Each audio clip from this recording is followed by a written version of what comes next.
what we will do is we'll try to divide this into two sections. So the first part, I'm just going to show you a brief PowerPoint and talk to you about GIS. And feel free to ask questions anytime you want to. You don't need to wait for me to finish. And the second part, I'll show you a little bit on hands-on tutorial. And you can follow me if you want to on your own screens, or if you can just, if you want to watch it, that's totally fine as well, because we have a step-by-step tutorial of what I'm going to show you in a written format anyway. So it might be better if you want to watch it and just look at it, or if you want to follow me, that's fine as well. So.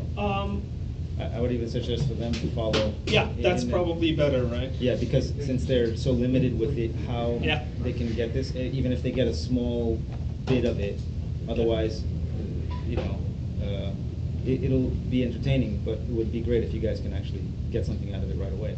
Yeah. Okay. So whoever is like daring enough, explore it. Don't just watch. Don't zone out. Definitely get into this, because this will be something that you'll find useful, and it'll only jump up your presentations from here on. Okay. And it's a wider range of tools, just like your professor explained. So don't feel bad if you need to ask millions of questions, even if you read the tutorials. I'm on school on Mondays and Fridays, and then you can always ask your questions to your professor. You would send me via email, or I'll come and visit you in the class.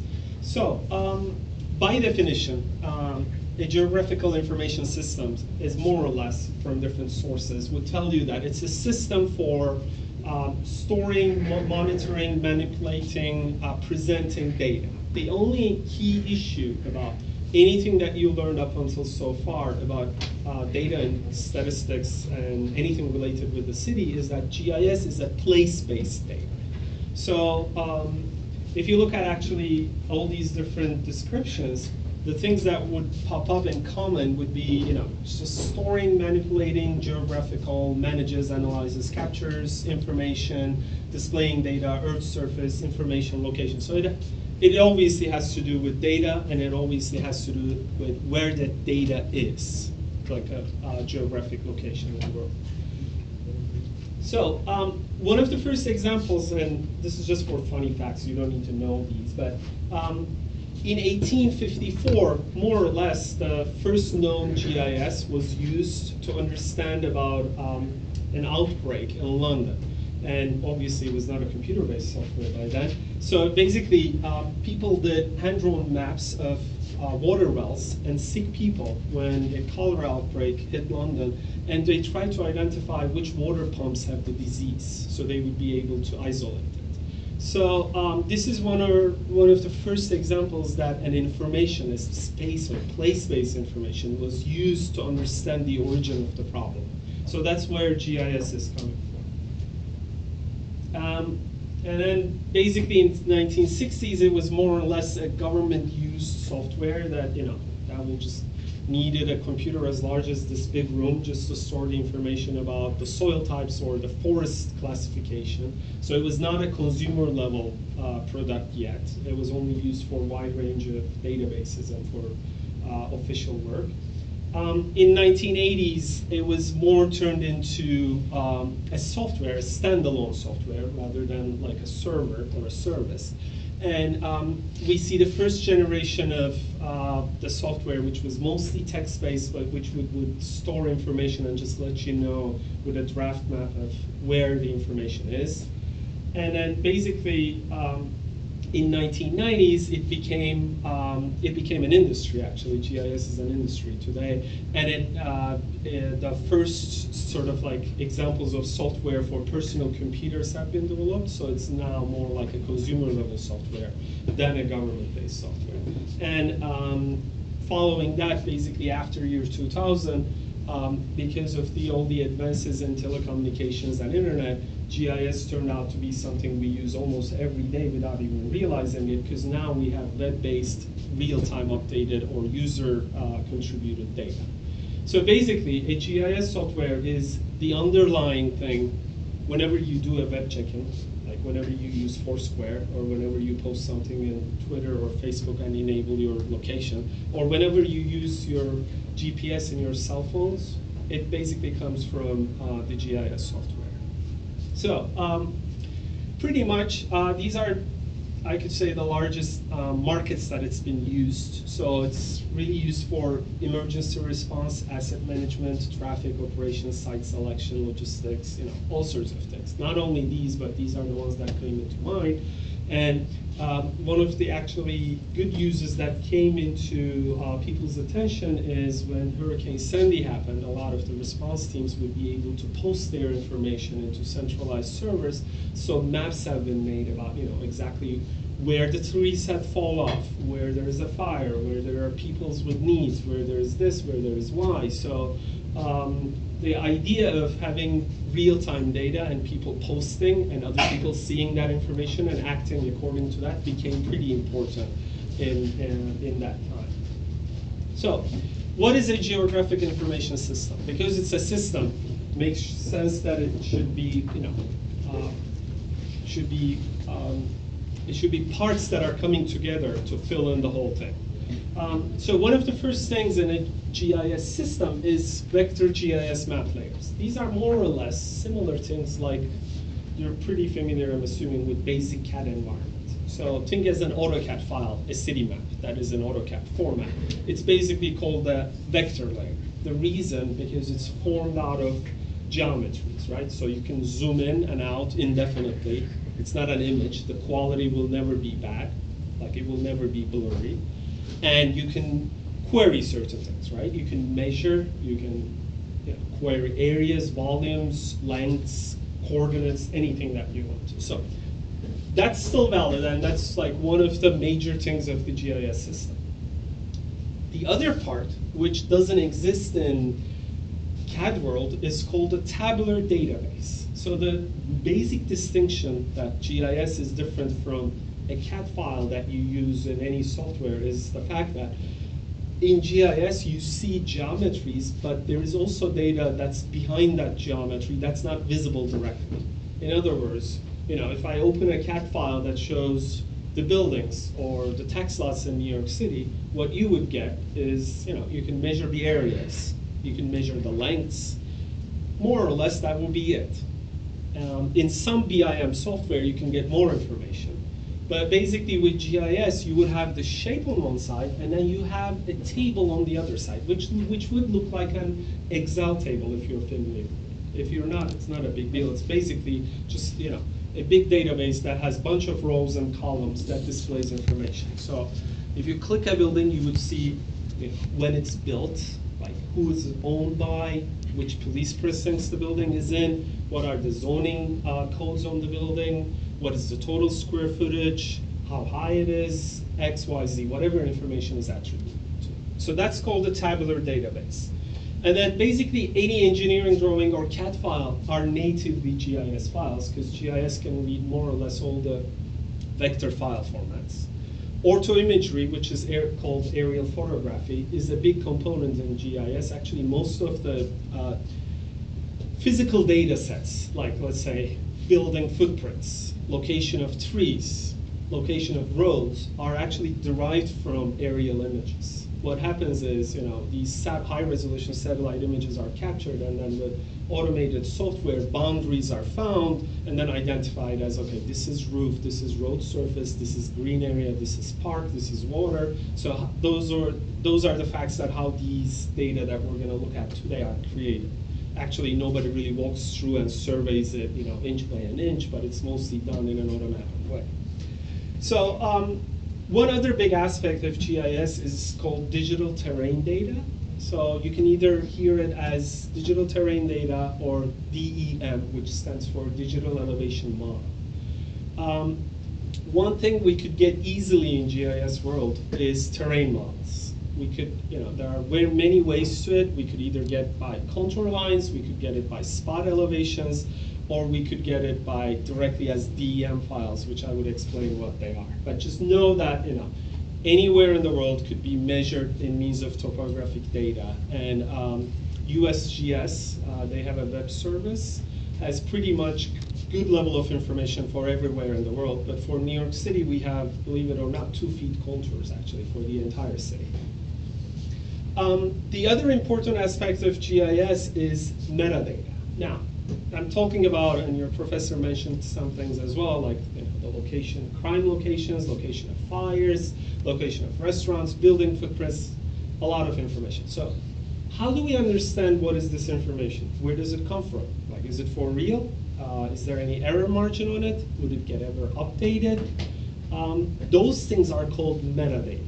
So since this involves, this whole software and this whole skill involves dealing with data, the first thing when you deal with data is to understand how the data is created and what are the original sources for it. Because when you present data, you need to be able to say, okay, I got this base map, and the source of this base map is XYZ. So this is where the source of information is coming from, which is called the metadata.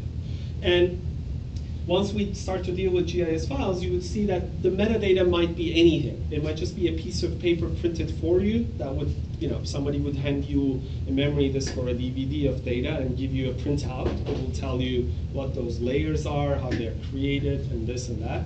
It might be a text file that would come with the file. It might be a PDF. In certain cases, it might just be the web page, the origin of the web page. You download the data, you would see that they would list, how the data is created, who owns it, like when it gets frequently updated, and this and that. So that's called the metadata, which is a very big component in GIS. Let me know if you have any questions. So the two main file types, I shouldn't say file types, but different file source types would be raster and vector data in GIS. So vector data, we just talked a little bit in the previous slides.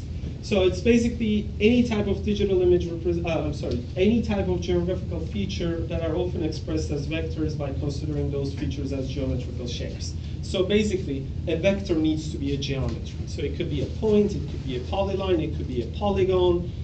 And what we can do with vector layers is we can query them in means of their size, their shape, their area, their volume.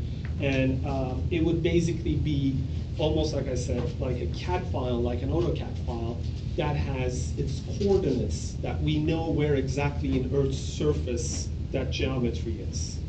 And the other data kind is called raster. So you might be familiar with the word raster. Basically, any JPEG image, any image that you take with your cell phone is basically a raster image. So raster, unlike vector, means it's a continuous data. The reason we have two different kinds of information is that some things are very easy to represent with vectors, right? Like, let's say, location of trees. Basically, you just need a point for every tree location. Building outlines, you just need an outline for the building. Yeah. But some things would be tricky to represent with geometries. For example, if we want to represent a topo map, and if we have contours, it's easy to represent with a vector, right? So all you need to do is, decide, okay, should I want to do it with 5 feet contours? Should I want to do it with 10 feet, 2 feet, whatever detail you want. But what if, let's say, it's a bunch of elevation points? Or what if it is, let's say, a 3D model, assume it as a 3D model, your topo, and you need to extract information from that. Now, you can try to assign it points based on how high those surfaces are from the Earth's origin, but it will be too hard because you might need millions of points. At some point, let's say you need a topo map of this entire area, this neighborhood, it will be manageable. But if you need, topo map of entire New York State, it will almost be impossible to deal with it because you would have millions of lines. I mean, it will be impossible for a computer to do any analysis, but also it will be impossible for you to look at it and understand because each topo line needs to be attributed. It will be very hard to read. Then we have, for those cases, we have an information called raster, which is, like I said, which is good for continuous set of data. And just like in any picture, rasters store information through color, right? Like any image, if I take a snapshot right now of you, of the class as a picture, the information on the picture would be represented by colors. Basically, I would see, myself with a blue shirt with black desk and that kind of stuff. So in GIS world, basically rasters with colors hold up information. And one of the excellent examples of a raster is actually the very basic map that you would see in every high school classroom that shows the Earth's surface, the physical map of the world, right?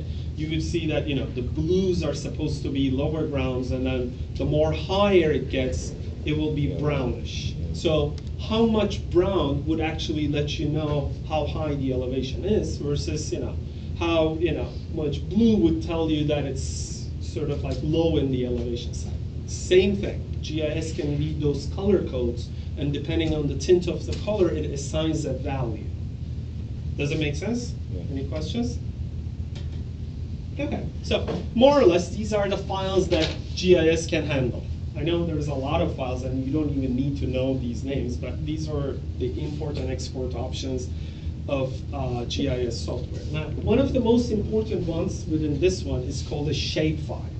Shapefile is an open source file that's derived by the software vendor ESRI, and we would be using a software called ArcGIS in school.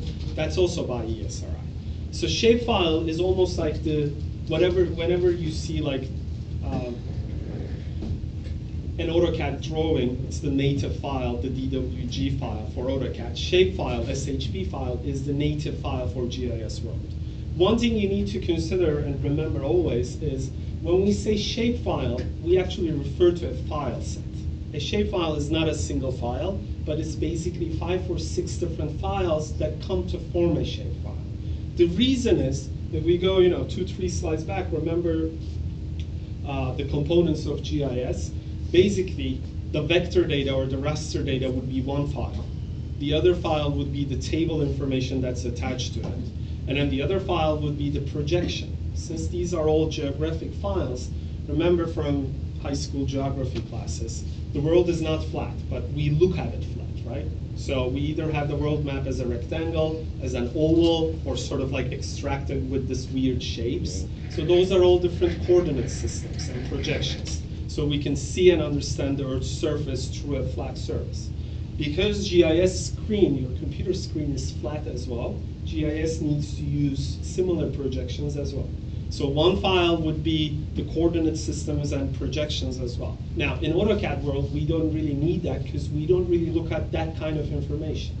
You barely would look at an AutoCAD file that shows the entire city, which should even be fine. It's almost considered as flat if you look at the whole curvature of the world. But because in GIS you can actually analyze and make maps of the entire world, zooming into the levels of streets, you need a projection. So that's why a shapefile is, like I said, it's actually a bunch of files. And usually if you receive a shapefile or download it from the web, it would come in as a zip file because it's composed of, like I said, 5 or 6 different file types. So what are the sources to get this kind of information? Now, basically, don't look at even this chart. Let me show you the origins of it.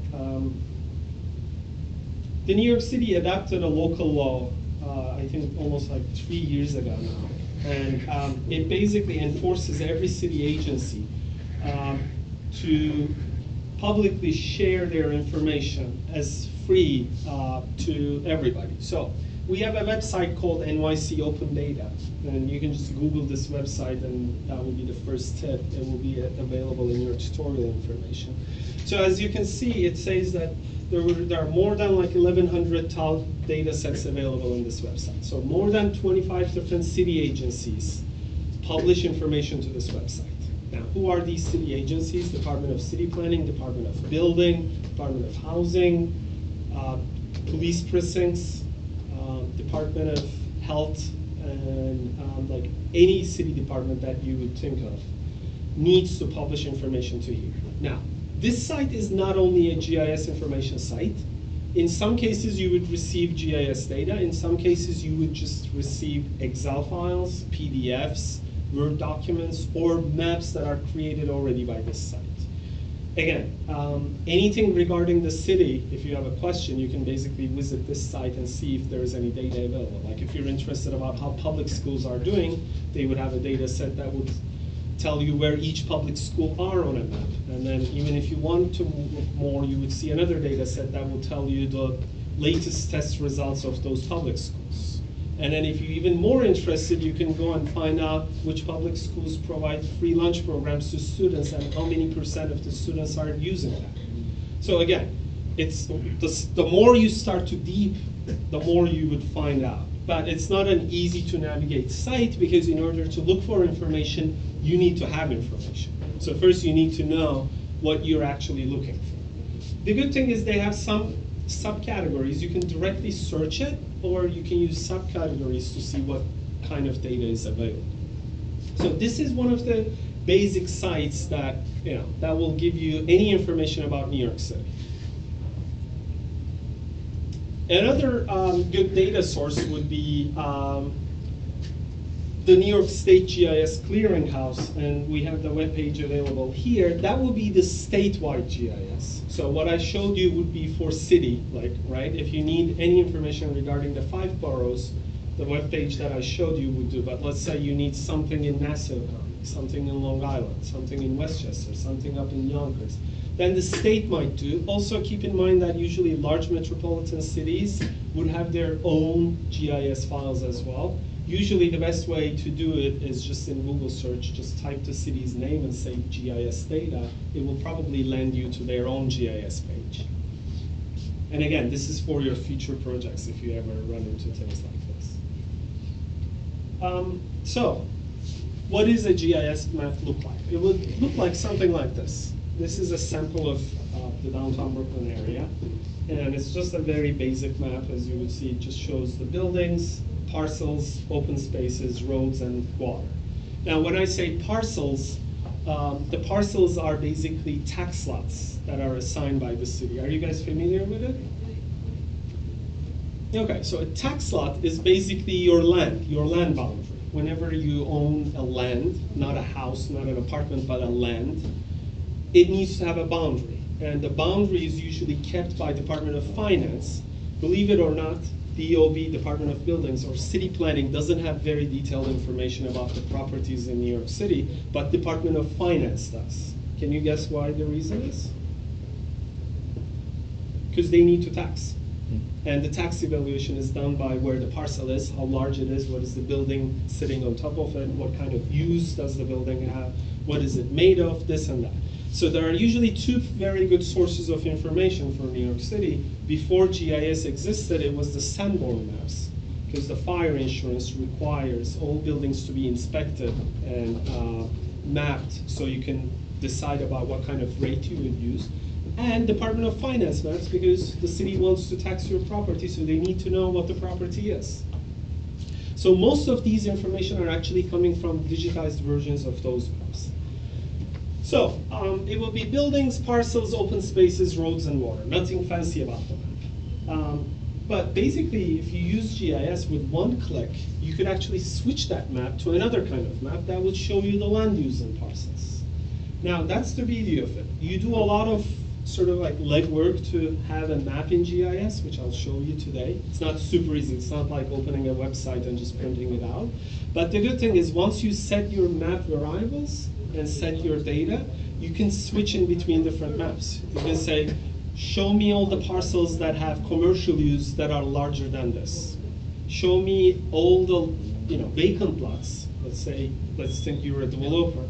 You can say, show me all the vacant lots that are larger than this and in this kind of zone industry, so I can build whatever I want to do. So that's how the system works. You ask questions, it answers your questions. Then you ask more questions. So it's all about making queries. And the GIS data could also be implemented into 3D. Now, we don't really show you guys how to do the 3D, but if you're interested, again, like your professor said, ask more questions so we can show you how to do it. But basically, if you have data in 3rd dimension, you can always implement it into 3rd dimension. In this case, there are actually 3 kind of data sets that are in 3D. As you can see, sort of like the bridges, the roads layer that shows the pavements are in 3D, the buildings are in 3D, and also the terrain is in 3D. And you can even query and sort of create thematic maps based on the 3D information as well. Now, the difference between the previous map and this map is that this map shows the 3D buildings with a color scheme that the color scheme is chosen by the number of stories the buildings have. But it could be anything, again. If you have information about buildings, let's say you want to do the building, like let's say you want to do a land use map in 3D, if you have the information, you can color it based on the land use. That's the whole idea behind GIS, is that the table information, the tabular data that's attached to your vector file could be, used to color, query, display, represent the information. Any questions? Okay, so just a couple of different examples before we actually do the hands-on training. So this is a map. It's actually a snapshot of a map that shows the underwater contours and depth in the New York City harbor. So that's also a layer in GIS, if you're curious about the underwater contours. Here are other kinds of GIS information. And remember, since this is data, it doesn't always need to be map. It could be represented with other things as well. Like in this case, it was more or less done with an infographic study. So it's the carbon emissions of countries between 1751 and 2006. And each country is represented about how big of a bubble they create. This is another fun slide to look at. This is actually daily emissions of carbon visualized with 1 metric ton spares. So this is what we give out, like almost 8.5 million people living in New York City one day. Skip this. This is another map, just shows the brownfield sites in New York State remediation programs, and it just distinguishes different kinds of environmental hazards. So this, I'm sure you're pretty familiar with this map, or iterations of it. We have seen a lot when the superstorm Sandy happened. So this is all the potential flood zones for New York City. And then this is how it is visualized in 3D. Again, another snapshot of it. This is actually a website called Solar Map of New York City. You can just Google it. It's basically a GIS-made site that you can click on each building in New York City, and it will give you the estimate of what your solar power would be if you install panels to your roof. And it will even query and give you, how much money would you save in annual electricity bills. Yeah? What's the website called again? It's called Solar Map of New York City. And if you click on each building, it will tell you exactly all that information? Yes. What it basically does is it queries the flat roof surface of the building, and then the analysis is run in the background in a GIS platform about how much shadow the building roof would get from other buildings around it, and that will give them an estimate of how much solar energy if the roof completely covered with panels would emit. And that will give you a dollar amount of how much you can save it. So it's not going to actually show you a solar map path diagram?